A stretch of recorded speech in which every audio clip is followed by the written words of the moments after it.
Hi, Davina. How are you? Good, how are you? I've just had a referral for you for an epidural. Is that what you'd like today? Yes, please.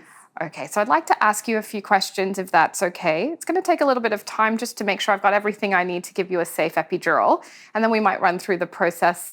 If you have a contraction, are you contracting at the moment? Not at the moment. No, okay. If you were to have contractions or any discomfort, let me know and I'll set up in between so I can be extra efficient. It might take about 15 minutes this bit, okay, before we get started. Okay. So tell me, is this baby number? 1. 1, congratulations. Do you know what you're having? No. Okay, well, that's nice. I love a good surprise. How many weeks are you in this pregnancy? I'm 38. Okay, and how has the pregnancy been? Has there been anything happen that's been unexpected or anything you've been worried about? No, it's been great. I like to just check a few things. Any bleeding in the pregnancy? No. Not a diabetic? No. No issues with preeclampsia, high blood pressure? No. Amazing. And outside of pregnancy, would you consider yourself pretty healthy? Yeah. Amazing. Not on any medications that thin your blood? No. Back is okay? You've never had any back surgery or anything? No. Excellent. Do you have any allergies? No, I don't. Any medications at all? No. Oh, great. You're making life very easy for me, Thank you. Davina. Okay, great. And did you have any questions about the epidural for me at all before I get started with telling you a little bit about the procedure? Not at the moment. Okay, I just wanted to have a little look at your airways. Can you open your mouth for me and poke your tongue out? Are all those teeth yours, my friend? Yes. Yes, good. Nothing loose or fragile in the mouth? No. Amazing. So an epidural, as you might have read up on, is a procedure where we pop some medicine outside of the lining of the spine. And that medicine includes some pain relief and some numbing medicine. It's a really commonly done procedure and it's generally very safe. Okay?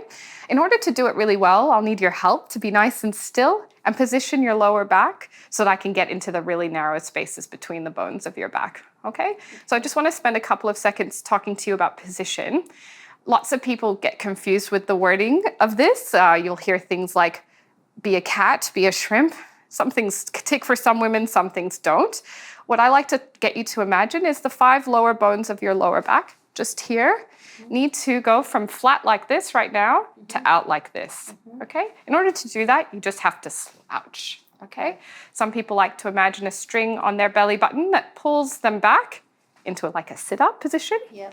Really important, the shoulders are really loose, chin goes down, and you slouch, Okay. like a teenage boy, which you might have one day.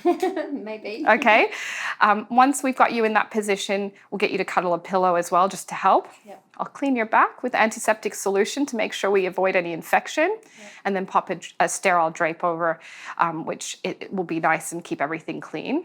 Then I'll get set up and we'll start the procedure. I'll let you know when we need to get into that position and when to be very still to avoid causing any damage to any surrounding structures, including the lining of that fluid, which can lead to a headache in a few days' time if that was to happen.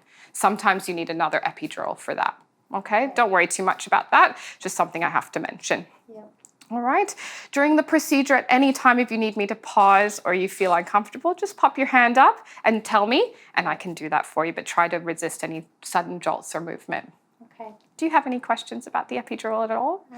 No. Okay. There are some serious things that people worry about with epidurals. They're exceedingly rare, especially in healthy women like you, and we monitor for them. Those things include things like nerve damage and bleeding.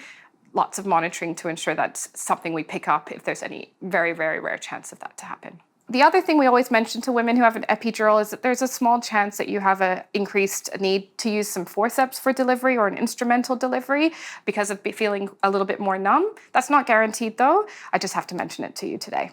When I have an epidural, can I move my legs? You should be able to move your legs. So the solution that we put into the epidural, which is a little plastic tube we leave behind for you that you get to actually control with a button, is quite weak. And we would expect you to be able to move your legs pretty much normally throughout the whole of the time you have your epidural. If it's not happening, we'd like to know about that afterwards.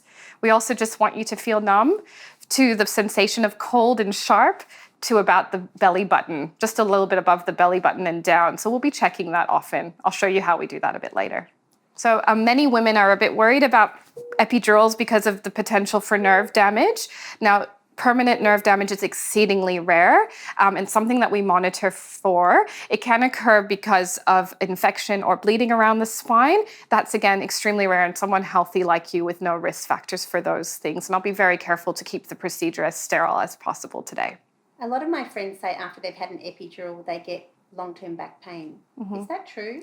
It's not actually usually associated with an epidural, and it's something we can keep an eye out for. Most back pain after delivery is not related to the epidural.